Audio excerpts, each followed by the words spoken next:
Welcome back guys to the next video. और इस video में हम बात करेंगे कमेंट्स पर।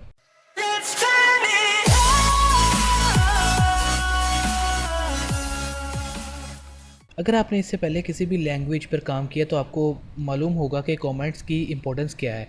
आपके किसी भी प्रोजेक्ट में आपको अपने प्रोजेक्ट पर कमेंटिंग करना कितना इम्पोर्टेंट है, इसकी काफ़ी सारी वजूहात हैं। एक वजह उनमें से ये है कि आपको अपने लिए रीडिंग में आसानी रहती है कि अगर आप एक लॉन्ग कोड लिख रहे हैं तो उसमें और डिफरेंट पार्ट्स हैं उस कोड के, तो आप अगर कमेंट्स लिख देंगे हर पार्ट के साथ तो आपकी अपनी रीडिंग के लिए आसानी हो जाती है। दूसरा, इसकी बहुत ज़्यादा इंपॉर्टेंस तब है जब आप ग्रुप में काम करें, ग्रुप प्रोजेक्ट पर काम कर रहे हो और अगर आप एक कोड लिख रहे हैं और वो काफ़ी लेंथी कोड है तो आप ज़ाहिर सी बात है आप अपने स्टाइल से कोड लिख रहे हैं और अगर आप वो उस कोड को अपने ग्रुप मेंबर को देंगे तो उसके रीडिंग में और उस कोड को समझने में आसानी हो जाएगी उसके लिए, अगर आपने प्रॉपर कमेंटिंग की हुई है। तो कमेंट्स बहुत ज़रूरी हैं किसी भी लैंग्वेज में।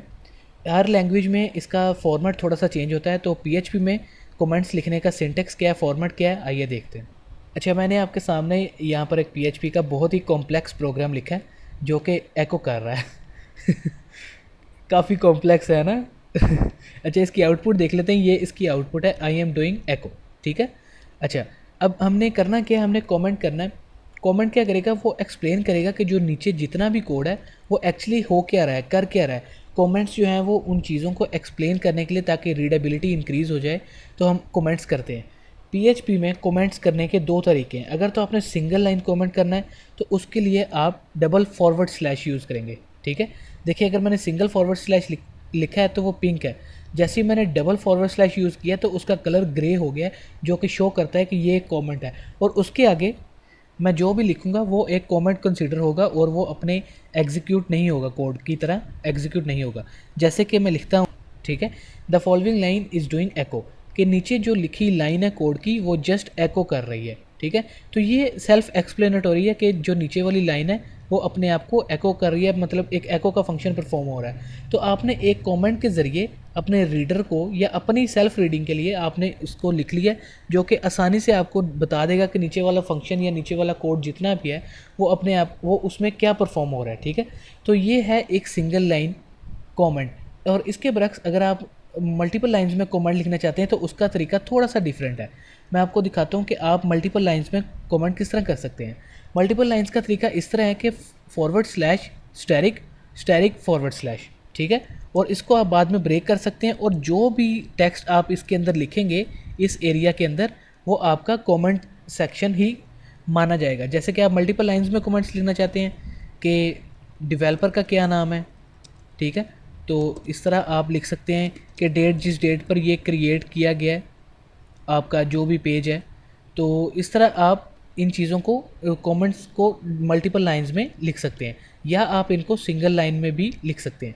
और एक और चीज़ कि आप जो आपका जो मेन कोड है आप हर लाइन के एंड में भी डबल फॉरवर्ड स्लैश के साथ कमेंट्स लिख सकते हैं, जैसे कि यहाँ पर।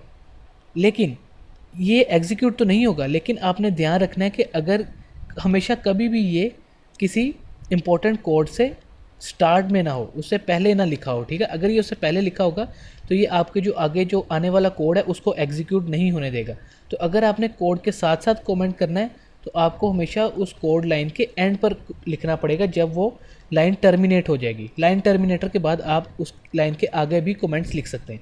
तो इस तरह आप सिंगल लाइन कमेंट्स लिख सकते हैं अपनी पीएचपी के अंदर, मल्टीपल लाइन कमेंट्स लिख सकते हैं और उस लाइन के आगे भी आप कमेंट्स लिख सकते हैं, लेकिन आप उसके स्टार्ट में नहीं लिखेंगे वरना वो लाइन एग्जीक्यूट नहीं होगी। अच्छा, ये मैंने कमेंट्स लिखे हैं, अपने पेज को रिफ़्रेश करते हैं, लेकिन आप देखें कि रिजल्ट में कोई भी डिफरेंस नहीं आया। क्यों? क्योंकि ये सारे कमेंट्स हैं, ये एग्जीक्यूट नहीं होते। अच्छा, इसकी इंपॉर्टेंस मैं आपको दिखाने के लिए एक मेरे पास पेज पड़ा है, एग्जाम्पल के तौर पर मैं आपको दिखा देता हूँ कि इस पेज को देखें ज़रा। इसमें काफ़ी लेंथी कोड लिखा है। ठीक है। आप देख सकते हैं कि क्लासेस यूज़ हुई हैं, फंक्शंस यूज़ हुए हैं और उस क्लास के अंदर मल्टीपल फंक्शंस क्रिएट किए गए हैं। और इतना लेंथी कोड जब आप इस पर काम कर रहे हो तो इसमें कमेंटिंग बहुत ज़रूरी हो जाती है। जैसे कि ये एक फंक्शन है, कंस्ट्रक्टर है, ठीक है, इस क्लास का। तो अगर हम यहाँ पर ऊपर कमेंट में लिख दें कि ये कंस्ट्रक्टर है क्लास का, तो हमें को तो रीडर, किसी भी रीडर को ईजिली पता चल जाएगा कि ये जो नीचे क्लास लिखी है, सॉरी, जो नीचे फंक्शन लिखा है ये कंस्ट्रक्टर है इस क्लास का। इसी तरह अगर आप मज़ीद नीचे जाएँ तो ये एक फ़ंक्शन क्रिएट किया है डिस्प्ले का, ठीक है। तो अगर आप यहाँ पर कमेंट कर दें कि नीचे जो फ़ंक्शन है वो डिस्प्ले का फ़ंक्शन है, तो उस तरह कमेंट्स को देखकर किसी भी रीडर को ईज़िली या किसी भी डेवलपर को ईज़ी पता चल जाएगा कि जो भी नीचे फ़ंक्शन है उसका काम क्या है। तो इस तरह आप अपने जो प्रोग्राम्स हैं, पीएचपी का कोड है उसके अंदर कमेंटिंग कर सकते हैं और अपनी रीडेबिलिटी को ईज़ी कर सकते हैं।